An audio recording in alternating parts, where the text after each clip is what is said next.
Video को like करें, हमारे चैनल को सब्सक्राइब करें, पास वाली बेल आइकन को दबा दें ताकि हमारी आने वाली हर न्यू वीडियो की नोटिफिकेशन आपको मिल जाए। तुझे नेमत दी है, अल्लाह अकबर। रुपये जैसी दौलत मिले तो इमाम आजम फतवा दे रहे हैं, तेरे चेहरे पर, तेरे जाहिर पर उस दौलत का असर नजर आना चाहिए। और सारी दौलतों की दौलत, सारी सरवतों की सरवत, सारी नेमतों की नेमत, नेमत उज़्मा मोहम्मदुर रसूलुल्लाह अल्लाह ने तुमको दिया है, अल्लाह ने तुमको दिया है। तो कम से कम ये वाला जिसको नहीं मिला और ये वाला जिसको मिल गया, तो दोनों में इजहार तो होना चाहिए। अल्लाह अकबर। इन वालों के घर सुने सुने हैं तो लोग देखकर पता करते हैं कि ये वाला है, ये वाला है, इसको मिला नहीं है नबी, और जो ये वाला है इसको मिला इसलिए इजहार कर रहा है, इजहार कर रहा है। तो गलती से आपको कोई ये वाला न समझ ले कि मिलाद में घर सूना है, मस्जिद सूनी है, दरवाजा सूना है। मजाक नहीं उड़ा रहा हूं, बात सिर्फ यही आपसे अर्ज करना चाहता हूं। याद रखें, इजहार होना चाहिए, इजहार होना चाहिए। इसलिए कि अल्लाह अकबर, अगर किसी दूल्हा की शादी है और वो मुंह उतार करके बैठा है तो लोग कहेंगे कि शायद पसंद की नहीं मिली या कुछ मसला है, कुछ प्रॉब्लम है, क्या बात है। इजहार नहीं है, कहा नहीं अंदर तो बहुत खुश है, बारातियों से ज्यादा हम खुश हैं। वो कहा तेरे मुंह पे 3.5 क्यों बजे हुए हैं? जब अंदर से खुश हैं तो ऊपर इजहार होना चाहिए, चेहरे से इजहार होना चाहिए, काम से इजहार होना चाहिए, अंदाज से इजहार होना चाहिए। अल्लाह अकबर। मेरे प्यारे आका सल्लल्लाहु अलैहि वसल्लम के प्यारे दीवानों, हद है, लोग इक्तिदार की कुर्सी पर बैठते हैं, उसका जश्न मनाते हैं। मुस्तफा जान रहमत ने तुम्हें ईमान का इक्तिदार अता किया, अगर वो ना आते तो न ईमान मिलता, न या अय्युहल्लज़ीना आमनू का खिताब मिलता। हुजूर ने जो इक्तिदार तुम्हें अता किया है, वो इक्तिदार तुम्हें दुनिया का कोई कायद अता नहीं कर सकता, आमिना के लाल के सिवा। उस दिन इजहार करो खुशी का। इससे फायदा क्या मिलेगा? इससे फायदा क्या मिलेगा? बात समेटते हुए एक हदीस पढ़ता हूं। मैं तो कहता हूं हर इंसान दुनिया का खुशी मनाए, हिंदू, मुस्लिम, सिख, ईसाई सब खुशी मनाए। इसलिए कि मुसलमानों को तो ईमान मिला, लेकिन और कौमों को तो जिंदगी गुजारने का सलीका मिला। अगर हुजूर ना आते तो कौन क्या देता? देखिए, बुखारी शरीफ की हदीस पढ़ने लगा हूं, बार बार आपने सुना है, आज इस हदीस का जायजा लेंगे हम। बुखारी शरीफ की हदीस है, किताबुल निकाह में है, और वो हदीस बहुत बयान होती है हमारे मिंबर से, लेकिन आज उसका हम जायजा लेंगे।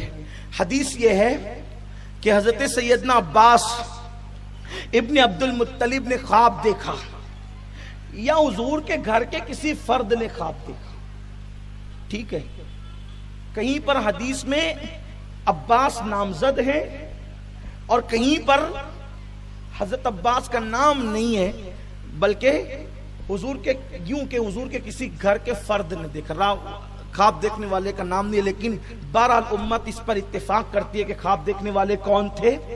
कौन थे? हजरत अब्बास थे। एक बात, उन्होंने ख्वाब में अबू लहब को देखा। अबू लहब कौन है जानते? अबू लहब कौन है जानते? अबू लहब सर्टिफाइड काफिर का नाम अबू लहब है। आसान करूं अपनी जबान में, सनद याफ्ता काफिर का नाम अबू लहब है। आप किसी काफिर के मुतालिक यकीन से नहीं कह सकते कि ये बंदा कुफ्र पे मरा। हालांकि जाहिरी हाल का एतबार है, जाहिर में वो जिस चीज पे मरा उसको वही कहेंगे, है ना। लेकिन एक बात बता रहा हूं आपको, मुमकिन है मरते मरते तौफीक हो गई हो और उसने कलमे तैयबा पढ़ लिया, लेकिन अबू लहब ऐसा काफिर है कि जिसके कुफ्र पर पूरी कुरान की एक सूरत गवाह है, तब्बत यदा अबी लहब। और फिर उसके जहन्नमी होने में भी कोई शक नहीं है, क्योंकि उसके जहन्नमी होने पर कुरान गवाह है। उस अबू लहब को हजरत अब्बास ने ख्वाब में देखा, पूछा, ओ अबू लहब तेरा हाल क्या है? उसने जवाब दिया कि मैं जहन्नम के अजाब में गिरफ्तार हूं। نبی سے دشمنی کرتا تھا صلی اللہ علیہ وآلہ وسلم، تو جہنم کے عذاب میں گرفتار ہوں۔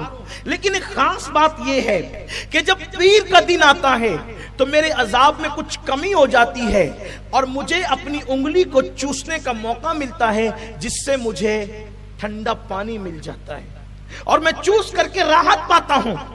آپ توجہ فرمائیں، یہ میں نے مفہوم پیش کیا حدیث پاک کا۔ اللہ اکبر۔ اب آپ مجھے بتائیں کہ ابو لہب کو یہ جو انگلی چوسنے پر جہنم میں جو ٹھنڈا پانی ملتا ہے، قرآن کہتا ہے لا بارد ولا کریم، جہنم کے اندر ٹھنڈا پانی نہیں ہے، لیکن جہنم میں ہفتے میں ایک روز نہیں ملتا۔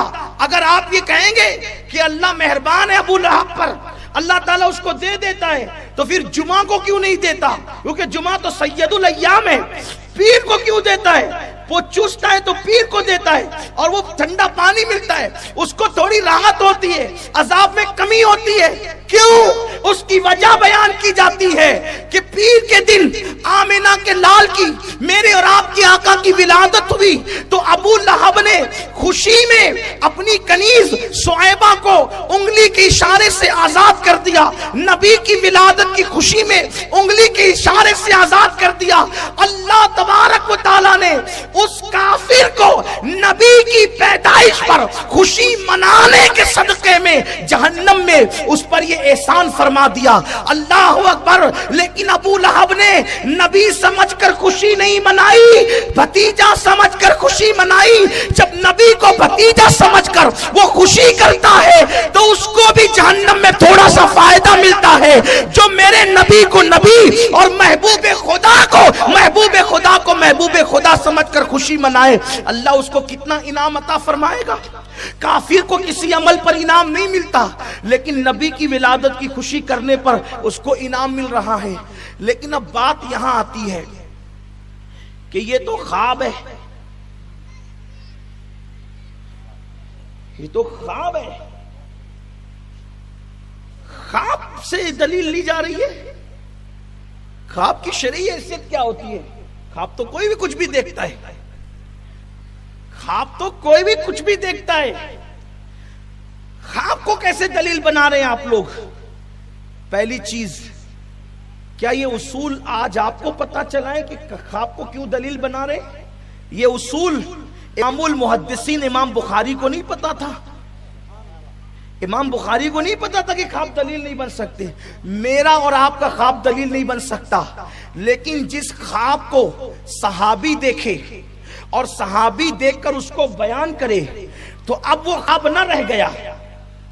توجہ آپ کی، صحابی جب خواب دیکھ کر خواب کو بیان کرتا ہے تب وہ خواب نہیں رہ گیا، بلکہ اب وہ حدیث ہو گئی۔